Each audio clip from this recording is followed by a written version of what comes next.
રાજ્ય સરકાર દ્વારા ગરીબ અને મધ્યમ વર્ગના લોકો માટે શરૂ કરવામાં આવેલી પીએમ-જય અને આયુષ્માન યોજનાની સુવિધા હવે ફરી એકવાર પ્રશ્નચિહ્ન હેઠળ આવી છે। ભાવનગર મહાનગરપાલિકાની એસપી ઓફિસના અધિકારી વિશાલ રાવલ પર ગંભીર આક્ષેપો થઈ રહ્યા છે।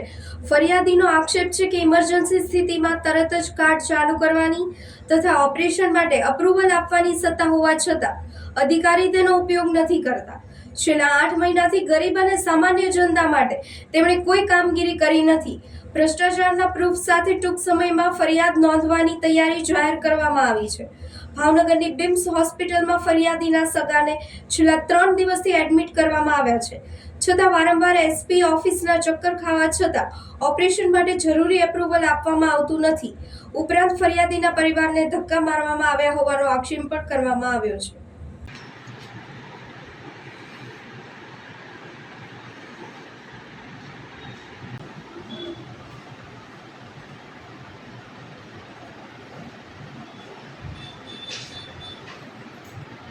કામ કરો કે નથી કરતા છે તો અરે 8 મહિનાથી નથી કરતા। ઘણી વાર મારે ફોન પબ્લિક કેટલી હેરાન થઈ તો જો તમે બહાર અરે મારી તો પ્રૂફ આવે છે, હમણાં ઉપર પ્રૂફ આપું, એ હમણાં જ કામ કરે। તમને એવું ખોટું લાગતું તો બીમ્સ માં આવો, હાલો ચેક કરવા ખાલી નહીં, હમણાં હું પ્રૂફ આપું કે એમને એ કામ હમણાં જ કરેલું છે। જેનું કરવું એનું કરી લે, જે આપે એનું કરી લે, આપણું નથી કરવું।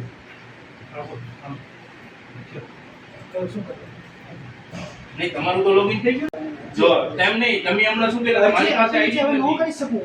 નહીં મારી 1 તારીખની ચાર્જ તો તમે છે। અત્યાર સુધી કેમ 8 મહિનાથી નહોતા કરતા? 8 મહિનાથી તમે જે કાર્ય કરતા તે તો અરે કરતા સાહેબે કોઈ દિવસ કર્યું જ નથી। જ્યારે જ્યારે આવ્યા ને ત્યારે આપણને એમ જ કીધેલું છે, હું ગાંધીનગર ફોરવર્ડ કરી દઉં છું, સાહેબ પાસે સત્તા હતી, લોગિન કરવા તૈયાર છું, એમનો આઈડી જ લોગિન થશે ને એમનામાંથી જ કામ થશે। એક ચાર- એમણે એ લાગતા ઓળખતાનું બધાનું કામ કરેલ જ છે। 2025 પછી રુજલાલભાઈ કરી અને નહીં. એ નવા સીપીસી ના ના સાહેબ, તેના રાજ્ય સરકાર એ પહેલા પણ એમને કામ નથી કરેલું કોઈનું। આપણે રિપોર્ટ માંગો છે અત્યાર સુધી મૂકેલા છે ના ના અને કાંઈ તેમનું વાંધો આઈડી નહીં। બની ગયેલું છે।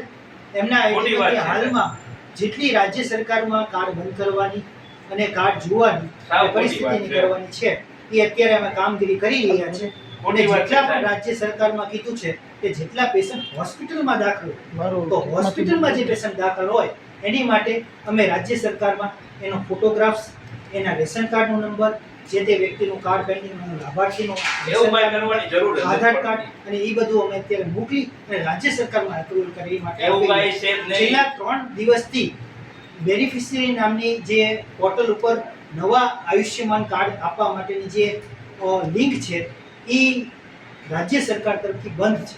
એમાં આપણે લિંક ખુલ્લે છે, વેબસાઇટ ખુલ્લે છે, પણ એમાં નવા કાર્ડ માટે આપણે એપ્રુવલ નથી કરી શકતા। તેની માટે અમે ફોન ઉપર અમારા માનનીય આરોગ્ય ખોટી વાત અધિકારી છે। સાહેબ અને જે તે ત્યાંના સાહેબો ગાંધીનગર એને પણ મેસેજ દ્વારા કીધું છે કે અત્યારે લાભાર્થીઓ નથી કરી શકતા। એ હું બોલા આયુષ્માન આપણે અપ્રુવલ થઈ શકે કે નહીં, એ લિંક મોકલજે। હા, અપ્રુવલ કરવા માટેનું આવે કે નહીં?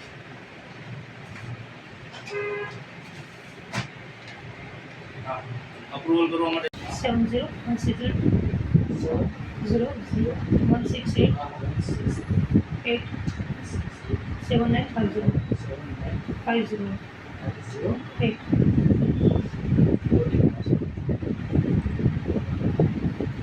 OTP આવશે। સાહેબ ઉપર કરી નખાય ને સાહેબ એનું છે જ તે ઈ ખોટું મને ધ્યાન ઉપર નાખો ને જીવાયડી નાખો ને ના ના ઉપર એક મિનિટ જૂનું ખોલો ને સાહેબ 2 મિનિટ મારા કામ છે 1 મિનિટ ખોલો એક ના આઈડી બનેલું છે। આ સાહેબ નું બનેલું જ છે 8 મહિનાથી છતાં 8 મહિનાથી કામ નથી કર્યું બરોબર છે કામ હમણાં કરેલું છે ને એક પ્રૂફ લાવીને દે મને એમનું નથી બનવું આ સાહેબ નું 8 મહિનાથી બનેલું છે છતાં 8 મહિનાથી જ્યારે આવીએ ને ત્યારે એ સાહેબ એમ જ કીધું મારી આગળ આઈડી નથી અમારે સ્ટેટમાં મોકલવું પડે અત્યારે જો એમનું આઈડી બનેલું છે તૈયાર છું સાહેબ એમ કહેતો મેં નથી કર્યું કામ તો પ્રૂફ આપી દઉં અત્યારે સાહેબ ખોટું ન બોલો તમે 8 મહિનાથી કોઈનું કામ નથી કર્યું આઈડી છે એ બનેલું નથી। આ તો લોગિન નવા કરો સીપીસી આઈડી છે, નહીં નવું એનું થયેલું છે અત્યારે પહેલી તારીખે નહીં તો લોગિન કરો સાહેબ એ બૂમ તૈયાર કરો લાઈવ થાવ. એ બધા લાઈવ થાવ નવા ભાઈ. કરેલા બૂમ છે। તૈયાર કરો બરાબર છે અને નવા સીપીસી હાજર થયા છે એમના આઈડી થી ખોલીએ છે। જેટલું કામગીરી થાય છે એટલું અમે ના, કરીએ ના, છીએ। સરકારમાં સરકારમાં કોઈ પણ કાર્ડ છે એ રાજ્ય સરકારમાં વયું જાય છે। રાજ્ય સરકારમાં લેવલ 1 માં એપ્રુવલ માટે જાય છે। એપ્રુવલ થઈ અને રાજ્ય સરકારમાંથી રિજેક્ટ અને એપ્રુવલ કરવાની સત્તા એ રાજ્ય સરકારની આઉટસોર્સિંગ એજન્સીએ આપી છે. જ્યાંથી કાર્ડ પછી બધા પાવર છે એ અહીંયાથી લઈ લેવામાં આવેલ છે. અરે સાહેબ આમાંથી થાય છે તમે હમણાં જ કીધું. હું પોતે એડવોકેટ છું. હવે ઘણા સમયથી અવારનવાર હું એકવાર આ જે સરદારનગર વિસ્તારમાંથી ચૂંટણી લડી ચૂકેલો છું. તો અનેક લોકો જે હોસ્પિટલમાં દાખલ હોય એ લોકો મારી પાસે આવે છે કે જયેશભાઈ અમે કાર્ડ તો કઢાવ્યું પણ અમને અપ્રુવલ નથી આવતું. તો અનેક વાર આ સાહેબ પાસે આવેલું છું. તો છતાં દર વખતે સાહેબે મને એમ જ કીધેલું, સાહેબ અમારી પાસે આઈડી નથી, સર્વર બંધ છે, અમે ગાંધીનગર તમારું રિક્વેસ્ટ મોકલી દેશું, તમારું થોડાક દિવસમાં થઈ જશે, 7 દિવસમાં થશે. હવે હોસ્પિટલમાં એડમિટ હોય તો 7 દિવસે તો એમનું કેટલું બિલ બની જાય, આ લોકો સમજતા નથી. હવે જ્યારે આપણે કાર્ડ બંધ કરાવવા આવીએ, અમુક સમયે લગ્ન પછી જ્યારે કાર્ડ બંધ કરાવવાનું હોય, પતિનું નામ લગાવવાનું, ત્યારે આવીએ ત્યારે સાહેબ આપણને એવો જવાબ આવે કે 2 મહિના થાય ને 1 મહિનો થાય. હવે પોતાના જ સાહેબના આઈડી પાસવર્ડ છે, પણ માત્ર એ બધી ઓથોરિટી સાહેબ પાસે છે અપ્રુવલ કરવાની, કાર્ડ બંધ કરવાની.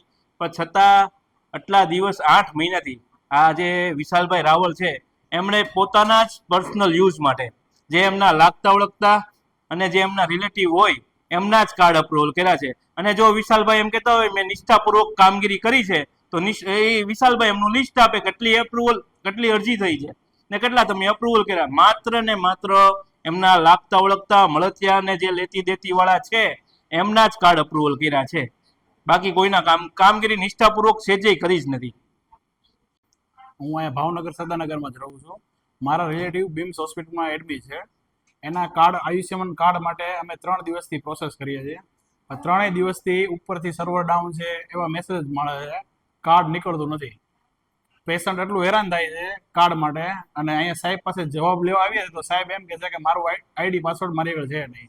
આઈડી પાસવર્ડ એનામાં આપણે લોગિન કરાવ્યું તો એણે બંધ કરી દીધું. તરત અમને મીડિયાની બધું દેખાડ્યું મીડિયા સમક્ષ તો બંધ કરી દીધું એણે પોતાનું આઈડી પાસવર્ડ.